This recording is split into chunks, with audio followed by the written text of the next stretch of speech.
caring about what we can eat and drink and breathe to caring about what we can buy. Welcome to 10-Minute Travels. With me as always is Phil Freeman. And with me as always is Shane Patrick. And tonight we have a very special guest, Tia Shoemaker, a really good friend of mine. And she grew up in Bush, Alaska. Let's get right to it, shall we? Okay, so what's the future of the hunting industry? I don't know if there is one, honestly. I'm a little bit of a nihilist about it. The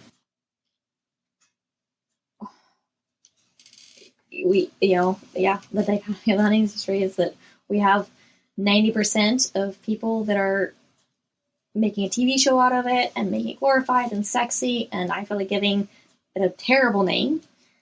And we have a very, very small percentage of people that are doing it right and care about game populations and actually studying the area and listening to their biologists and doing what they need to be doing to not only show the area respect, but the animal respect and population.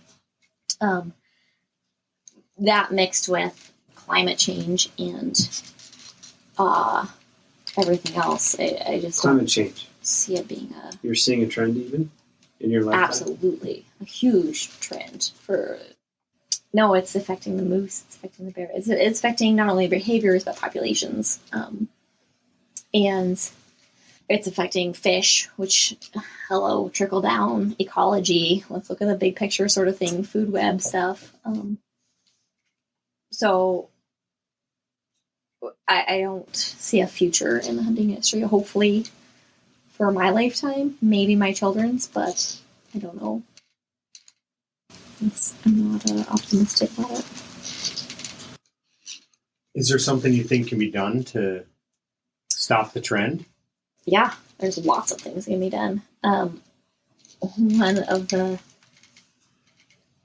just caring about the environment, the animals that we want to hunt, live in. For some reason, we've had this shift of caring about what we can eat and drink and breathe to caring about what we can buy. And if we can just shift back, I think that could change it. And for instance, you mean materialistic wants? Yeah. I was at a Safari Club convention in Vegas last year, and as a writer, they host a special writers banquet thing. They let you in for I don't need them, thankfully.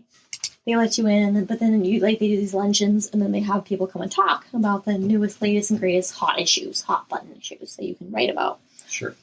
So this bigwig from Safari Club International is there, and he's talking about how the hot issue is lion hunting in Africa, and how, of course, hunting there is what preserves animals, and the game parks. If we didn't have those, then nyama is the Swahili word for food, and you ask someone, "Oh, what's that bird?" And they're like, "Nyama." What's that rat? Nyama. What's a giraffe? Nyama. It's a survival thing of we eat food, we don't preserve it, and so the hunters have made that. The hunters are the conservationists over there. Well, he's talking about how lion hunting is having all these issues, not only because of the local population, but also because of foreign and domestic issues where people are saying, "Oh, I can't believe you lion hunt in Africa, and that's so evil and wrong."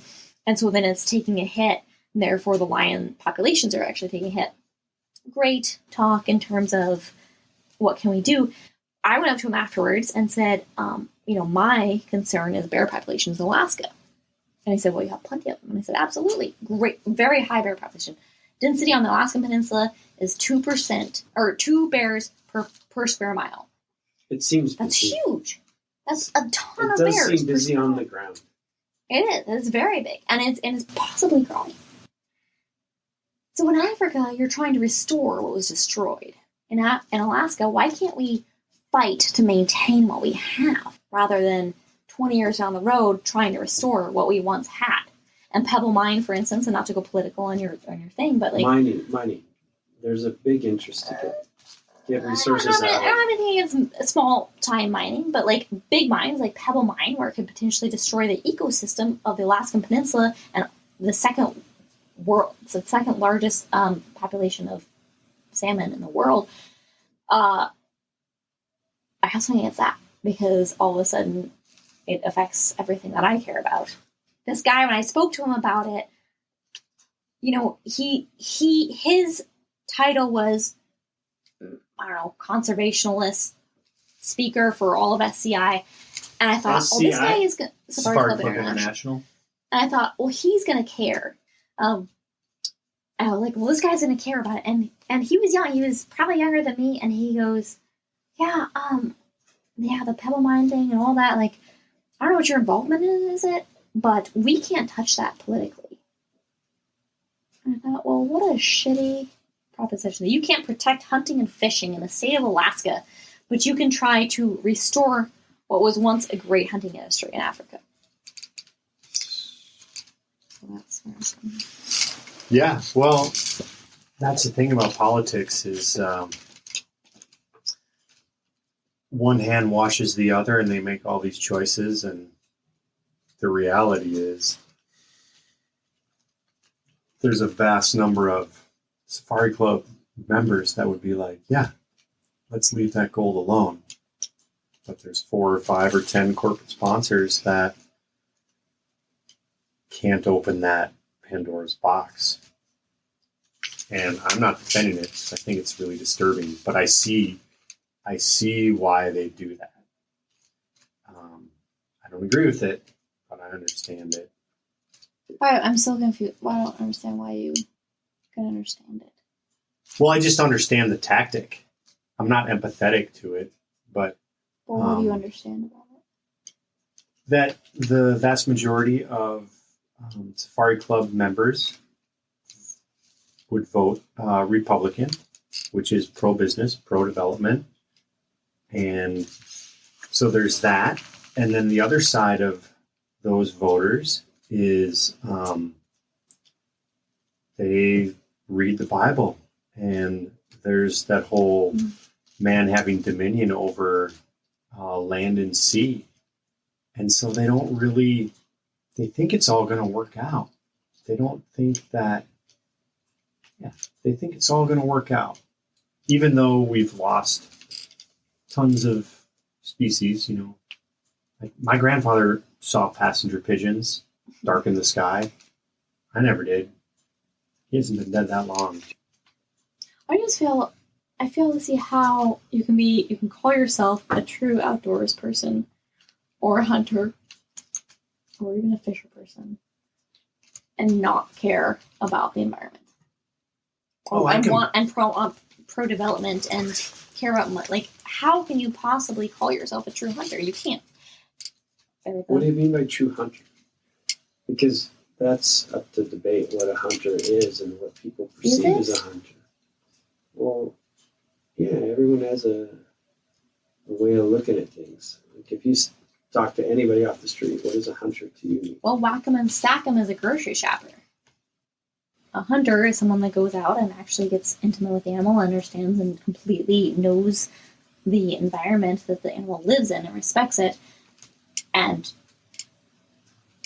therefore, and then goes in after the animal. It's an interesting industry because it's tied to the primal, but it also is based on pride. The trophy aspect of it, sure. Yeah, trophy hunting's a whole different ballpark than meat hunting. That was Tia Shoemaker. If you want to learn more about Tia or listen to more 10-Minute Travels, please check us out at 10minutetravels.com. And we want to remind you to make sure that your sense of humor matches your sense of adventure. And please like, subscribe, and share this podcast on all the platforms.